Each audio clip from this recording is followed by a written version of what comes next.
भूमि पर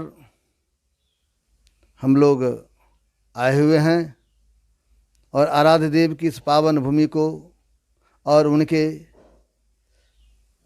परिवार के लोगों को नमन करता हूँ। ये लोग बड़े सौभाग्यशाली हैं, इस पावन भूमि पर रहते हैं और आराध्य देव की सानिध्य इन लोगों को मिला है। और आप लोगों को भी मैं आज आराध्य देव की इस पावन भूमि का दर्शन करवाने का प्रयास करूंगा और आराध्य देव के अनुज पूज्यपाद ब्रह्मलीन संत किंकर बाबा, जिनको हम लोग देखते थे तो लगता था हम अपने गुरु महाराज को देख रहे हैं। गुरु महाराज की छवि और उनके छवि में किसी तरह का कोई अंतर नहीं था। और सौभाग्य से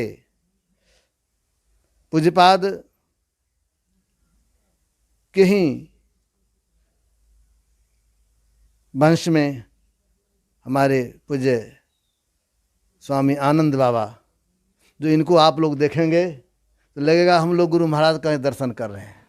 गुरु महाराज की छवि इनमें दिखाई पड़ता है। और ये अब संत मत में पूर्ण समर्पित होकर जो हमारे वैदिक सनातन धर्म में संन्यास धर्म है उसको अपनाए हुए हैं और संत मत के ज्ञान का प्रचार प्रसार करते रहते हैं। लोग यहाँ पर आते हैं, इनका दर्शन करते हैं और अपने को सौभाग्यशाली समझते हैं। तो मैं पूज्य आनंद बाबा से निवेदन करूँगा, जो आप गुरुदेव के चरण शरण में रहे हैं, आपको गुरुदेव का गोद प्राप्त हुआ है और गुरुदेव के सानिध्य में आप रहे हैं और आपको ये भी गौरव है कि आप उस वंश के हैं। तो मैं चाहूँगा आराध्य देव के बारे में कुछ अपनी संस्मरण हम लोगों को सुनावें, जो हम लोगों को अच्छा लगेगा, हम लोगों का भी कल्याण होगा महापुरुष के लीला को सुन करके। तो आप अब पूज्य बाबा से सुने और उनका दर्शन करें।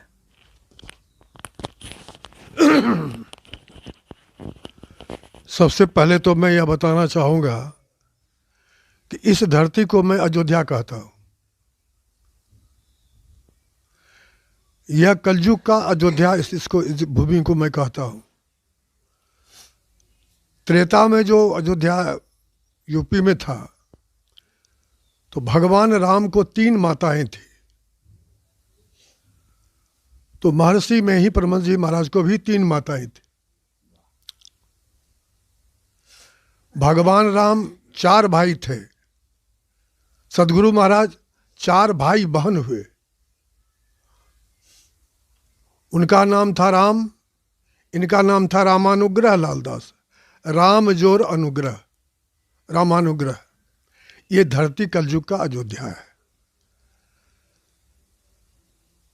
मुझे खुशी है कि हमारे निर्मल बाबा, जो हमारे बहुत निकट के करीब के हैं और बहुत गुरु के प्रति इनकी श्रद्धा है, तो बहुत दिनों के बाद इस धरती की चर्चा पर ये बात करने आए हैं, इस धरती के विषय में पूछने आए हैं।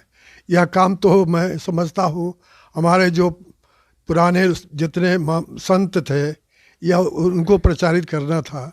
खैर, मुझे सौभाग्य है कि मुझसे इन्होंने पूछा है। तो महर्षि जी की पहली माता का नाम था श्रीमती फूलवती देवी। उस माता से कोई संतान नहीं हुआ। तब माता जनकवती आई। माता जनकवती से 2 संतान हुए। गुरु महाराज की बड़ी बहन झूलन देवी 1882 में उनका जन्म हुआ और गुरुदेव का 1885 में हुआ। दोनों भाई बहन में 3 साल का फर्क था। जब गुरु महाराज 4 साल के हुए तो बड़ी बहन 7 साल की हुई तो माता जी का देहांत हो गया। तो पिताजी थे ही, और पिताजी उस समय राजतंत्र था, अंग्रेज का राज था। वे चंपानगर राजा के यहाँ बड़े पदाधिकारी थे। तो उन्होंने दोनों बच्चों को पालने के लिए माता दयावती आई माता दयावती से 7 संतान हुए, जिसमें 5 संतान 3 साल से 12 साल में गुजर गए। तब तक गुरु महाराज 16 साल के हो गए और बड़ी बहन झूलन देवी की शादी 10 साल में हुई और 6 महीने में वो विधवा हो गई। तो गुरु महाराज धरहरा के प्राइमरी शिक्षा ग्रहण करने के बाद उनका नाम पूर्णिया जिला के जिला स्कूल पूर्णिया में उनका नाम लिखाया गया। वहाँ उनका नाम रामानुग्रह लाल दास के नाम से लिखाया गया। अब पिताजी वहीं उनको एक डेरा, एक संबंधी थे, उन्हीं के यहाँ उनका डेरा का व्यवस्था कर दिया। लेकिन उनका तो शुरू से ही, बचपन से ही जब उनका जन्म हुआ था तो ज्योतिष को बुलाया गया था। उनके माथे पर 7 जटाएं थी, तो उसको माता जी सुधार देती थी।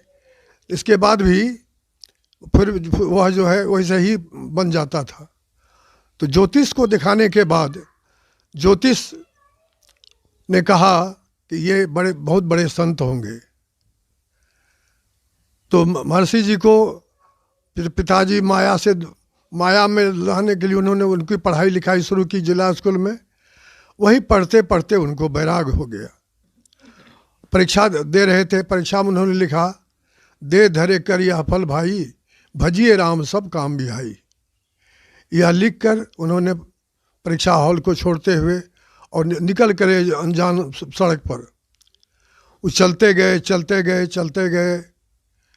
कटिहार जिला के में ज्योतराम राय के स्थान है, जहाँ रामानंद स्वामी के आश्रम में, वहीं उस आश्रम में वो रहने लगे। इधर बड़ी बहन झूलन देवी की शादी 10 साल में हुई और 6 महीने में वो विधवा हो गई। तो चूंकि इस परिवार में विधवा विवाह नहीं होता था, तो जीवन पर्यंत वो यहीं रही। तो पिताजी को अब चिंता हो गई कि अब माता दयावती से 7 संतान हुए, तो 5 संतान 3 साल से 12 साल में गुजर गए थे। तो पिताजी को चिंता हुई कि बेटा बाबा बैरागी हो गया, बड़ी बेटी विधवा हो गई, 5 संतान जो हुआ वह मरिए गया। वो वियोग में थे। और तब तक अब जो है पुत्र को खोजने यहाँ से पैदल यात्रा किए वो पूर्णिया। उस समय तो सवारी की व्यवस्था नहीं थी। वहाँ पहुँचने के बाद वे हेडमास्टर से मिले। हेडमास्टर ने कहा कि डेरे पर नहीं पहुँचा है। तो उन्होंने कहा कि नहीं, मैं डेरे से आया हूँ, वहाँ देखा वो नहीं था। तो हेडमास्टर फिर स्कूल आए। स्कूल में उनकी जो है परीक्षा पुस्तिका निकाल के उन्होंने देखा, तो उस पर लिखा हुआ था, दे धरे करिया फल भाई, भजिए राम सब काम बिहाई। वो हेडमास्टर भी उनको इतना मानते थे, वो भी रोने लगे। और अपने को संभालते हुए उन्होंने पिताजी से कहा कि देखिए उसका नाम रामानुग्रह था, वो उस पर राम का अनुग्रह हो गया है, वह जिसके लिए आया है उसी की खोज में निकल गया। पिताजी बिलखते रहे और खोजने के लिए निकल चले। तो चलते चले गए वही जहाँ उनके पुत्र थे। तो रामानंद स्वामी के आश्रम में चले गए। पिता को खुशी हुई कि पुत्र का जो है मिलन हुआ। उन्होंने अपने पुत्र को समझाया, जितना मैंने उनको कहने का था उन्होंने उनके मन को बहलाने के लिए, उनको अपने तरफ आकर्षित करने के लिए बहुत सी बातें कही, लेकिन उन पर कोई असर नहीं हुआ। तब जो है एक तांत्रिक था वहाँ। उस समय तांत्रिक लोगों की काफ़ी चलती थी। उन्होंने तांत्रिक को कहा कि देखिए हमारे पुत्र को आप अगर सन्यासी से बैरागी सन्यासी से गृहस्थ बना दीजिए तो मैं आपको अपनी सारी संपत्ति दान कर दूंगा। तो उस तांत्रिक ने कहा कि इस पर मेरा कोई असर नहीं होने वाला है, इसलिए यह हमारे बस की बाहर की बात है। अंत में पिता क्या करते, पुत्र नहीं आए, पिताजी घर चले आए। तो कुछ दिनों के बाद माता दयावती से 2 संतान और हुए। एक सबसे संत किंकर जी महाराज हुए और एक बहन रमाकांति देवी जी हुई। तो संत किंकर जी महाराज के 3 लड़के थे। सबसे बड़े थे स्वामी विनोदानंद, MA BL थे, एडवोकेट पूर्णिया थे। और उनसे छोटे Subodhanand ji chemist, Patna Medical College pathology department थे। और तीसरा सौभाग्य से मैं था, मुझे पुत्र होने का सौभाग्य प्राप्त हुआ। तो वैसे मेरा बचपन जो है बड़ा दुखद बीता। वो लोगों का तो हमसे अच्छा था। जब मैं 1.5 साल का था तो मेरी माताजी का देहांत हो गया। तो मेरे लालन पालन की सब, मैं तो आज तक वही जानता हूँ कि मेरी माँ वही है। इसलिए जब मैं उनका तस्वीर मैंने खोज के जो है, उस समय कैमरा नहीं था, दूसरे से कैमरा ले करके उनका फ़ोटो में खींचा और उसको आज मंदिर में हम लगा दिए हैं। और हजारों लोग ले गए उस फोटो को भी। तो वही पाली। तो वो कहा करती थी, जानते हो, जब नूनू आता था हमसे मिलने, नूनू मतलब गुरु महाराज को कहते थे, तो नूनू को जब वो आता था तो हम तुमको उठा के उसके गोद में दे देते थे। तो गुरु महाराज के गोद में मुझे, अगर हमको 2-2 महीना मनिहारी में रहने का सौभाग्य प्राप्त हुआ, गामी टोला कटिहार में उस आश्रम में रहने का सौभाग्य, उसकी गोद में पलने से हमारा जो है यह सौभाग्य बढ़ा। गुरु का स्नेह भी हम पर अधिक था। तो इसलिए जो है हम बहुत रहते थे। और गुरु महाराज को मैं जब भी जो भी हम कहते थे तो वो हमको बहुत मानते थे। और आज तो हम समझते हैं कि जितना पहले मानते थे उससे अधिक आज हमको मानते हैं। कि यहाँ बैठ कर के हम 1966 में BA का परीक्षा देके जब घर आए तो मालूम हुआ कि गुरु महाराज घर आश्रम पर आए हुए हैं। तो मैं गया, उनको प्रणाम किया। तो गुरु महाराज कहीं, और हमने बताया कि मैं BA का परीक्षा दे के आया हूँ। तो उन्होंने कहा, बहुत बढ़िया, लेकिन एक बात तुमको कह देते हैं, तुम नौकरी नहीं करोगे, तुम हमारा डीह जोगोगे। तो उस समय की जो हमारी बुद्धि थी, तो मेरे मन के विरुद्ध जैसे बात हो रही थी। चूँकि डिबरी बढ़ता था, फूस का घर था, तो मेरे मन में भी था, अरमान था कि मैं भी पटना में कहीं नौकरी करूं। लेकिन आज मैं समझता हूं कि मैं स्वर्ग में हूं। मैं कहता हूं जितने संतमत के भक्त हैं, मैं उनको गोतिया कहता हूं। ऐसा कौन जगह है जहां से भर दिन 25-50 लोग नहीं आते हैं। उस धरती पर मुझे सौभाग्य मिला और इस धरती को सेवने का मौका मिला और उनके आदेश का पालन करने का मुझे अवसर मिला। इसलिए जो है, जब जब गुरु महाराज सिकलीगढ़ धरारा आते थे तो मैं उनको बुला के यहाँ सत्संग कराता था। और हमारे बात पर तुरंत जो है सो कहते थे ठीक है। तो एक बार की बात है, हम तो थोड़ा दूसरे जीवन में, उस समय राजनीतिक जीवन में हम चले गए थे। तो दरवाजा पर जंगल सब बहुत हो गया था।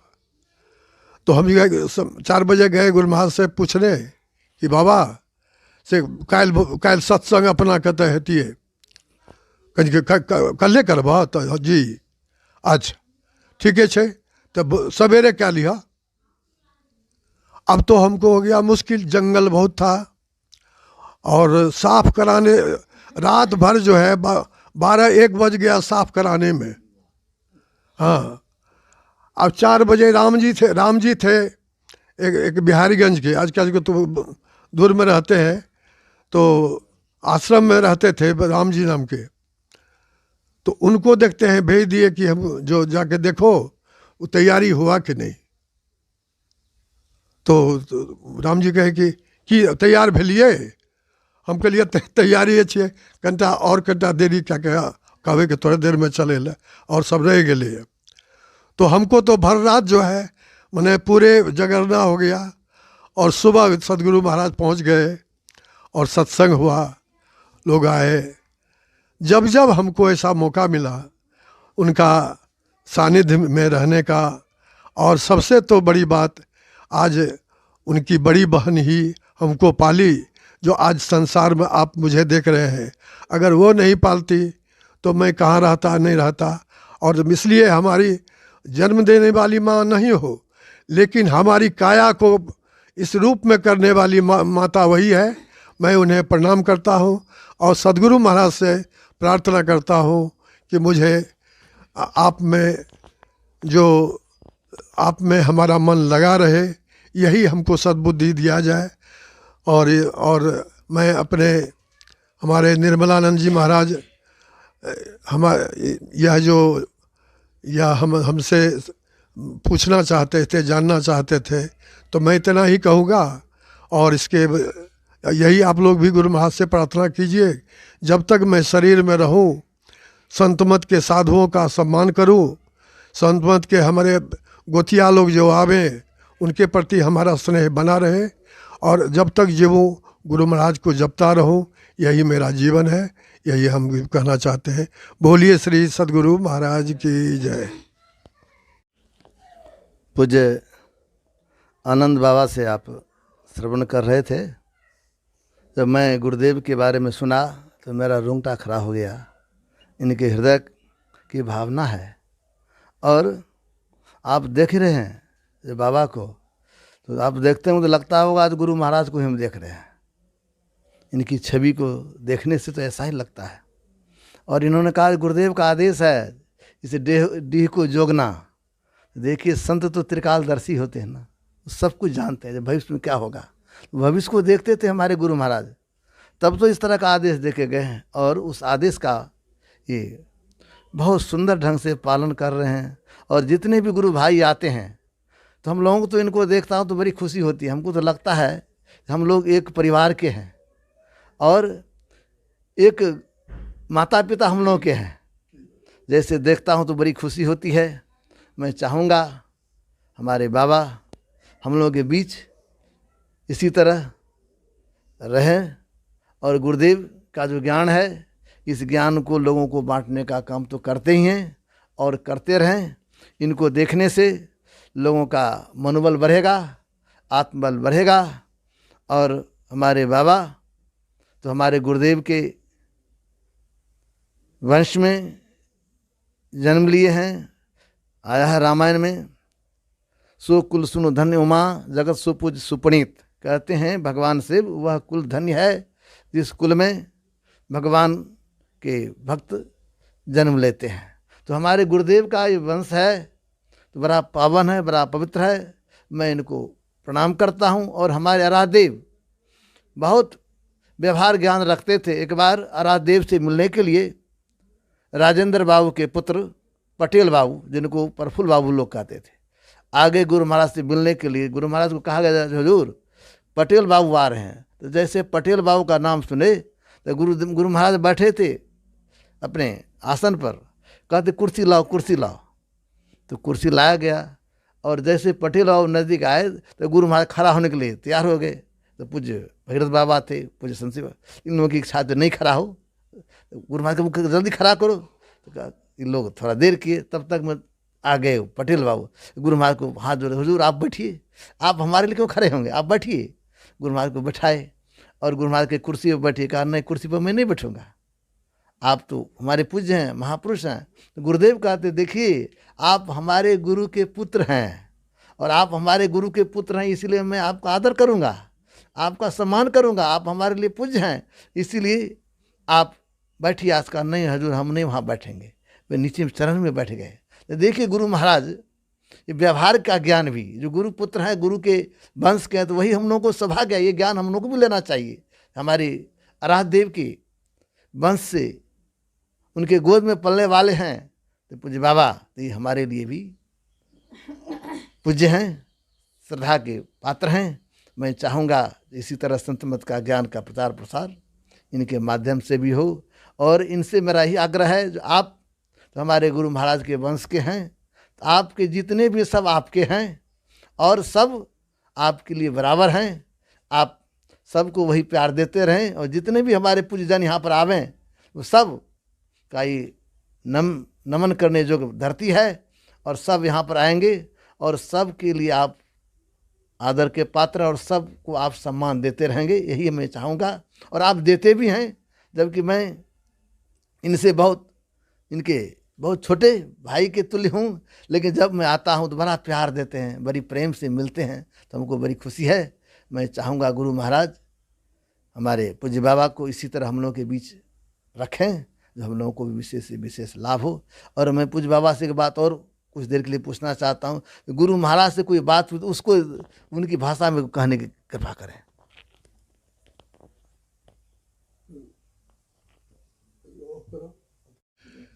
एक बार सदगुरु महाराज, मुझे याद है 77 की बात घटना है, उसमें फूस का घर था, तो बरामदे पर सब गुरु महाराज जो है ना, तो वो आंगन होके आए, जिस रूम में हम सोते थे उसी रूम होके वो आए, तो चारों तरफ ऐसे ऐसे देखते थे, तो उनकी तस्वीर लगी हुई थी। तो फिर बरंदा पर बैठ के सत्संग हुआ। सत्संग होने के बाद फिर आश्रम पर गए। रविवार का दिन था, हमको लगता है कि 1977 की घटना है। तो इसके बाद जो है करीब 1:30 बजे करीब वो राम जी आए हमको बुलाने, जो आश्रम पर थे उस समय, कि सरकार आपको बुला रहे हैं। तो हम कहे कि भाई अब ये तो गए हैं, फिर क्या बात है। तो नहीं, हम तो नहीं जाने चाहिए, अपने के बल बैठ चलियो। इतनी भीड़ थी आश्रम पर कि सीधे जाना मुश्किल था। तो पीछे इस तरफ से उनका जो निवास था, उधर के बगीचे के तरफ से केवाड़ी खुला हुआ तो खुली हुई थी, तो उसी से हम आए। तो गुरु महाराज के लोग बैठे हुए थे, हम उनको प्रणाम किया। तो गुरु महाराज पूछते हैं हमसे, वो घर ककर छिए? हम कहलिए बाबा अपने के। नहीं हमार पिताजी के। हम कहलिए हाँ बाबा, ये तो सीढ़ी ने भेले, पहले दादाजी के आब अपन के अपने के। तो नहीं वो जे छे, तो पिताजी के हमारे पिताजी के फोटो छ। तो हम कहलिए कहाँ छे बाबा? तो नहीं छे तो हमारे फोटो किया टांगलक? हम कहलिए बाबा ई तो अपन अपन कर्तव्य करे के छे, अपने अपन कर्तव्य करिए, हमहूँ नहीं देखबे हमर दादा केहन रहे। तो आब वो फोटो छे? हम कहे नहीं छे तो बाबा ई हमरा तो अपना मिल गए, हमर बाप के फोटो मिल गए, अपनो हमर दादा के फोटो दे दियो तो हम टांगबे। तो जे कहलियो, अगर पिता के फोटो हम नहीं दिलिए तो हमारे फोटो नहीं टांगी है। ये कहते कहते 3 बज गया था। वो मंच पर वही जो है बाहर में जो है वहाँ सत्संग मंच पर चले गए। तो हम कहलिए बाबा हमहूँ कह दिलों जे हम फोटो टांगबे करबे, हमारे दादा के फोटो आन दियो। ये कहते रह गए, वो चले गए मंच पर। उनसे बहुत खुले हुए थे। पिताजी को भी कुछ काम होता था तो जाके कहते थे कि जाओ तुम हमको उनसे आदेश दिला दो, कोई किताब छपना था। तो वो तो उनका स्नेह इतना है कि आज जो है, आज हमको लोग पूछता है कि बाबा आपका शकल तो गुरु महाराज से मिलता है। हम कहा देखिए, हम उनके गोद में इतना गए कि अपना जो है स्वरूप हमको दे दिए। अब इससे ज़्यादा क्या मानना हो सकता है? इससे अधिक और क्या चाहिए? यही गुरु महाराज से चाहते हैं कि हमारा जीवन जब तक रहे उनको हम भजते रहें और इस धरती को नमन करते रहे। और इसलिए मैं उनके मुताबिक गेट पर लिख दिया ऊपर में बबजन धाम। तो यह धरती तो ज़रूर है, इस धरती पर आने का मुझे सौभाग्य प्राप्त हुआ। इन्हीं शब्दों के साथ मैं अब समाप्त करता हूँ। बोलिए श्री सद्गुरु महाराज की जय, श्री सद्गुरु महाराज की जय।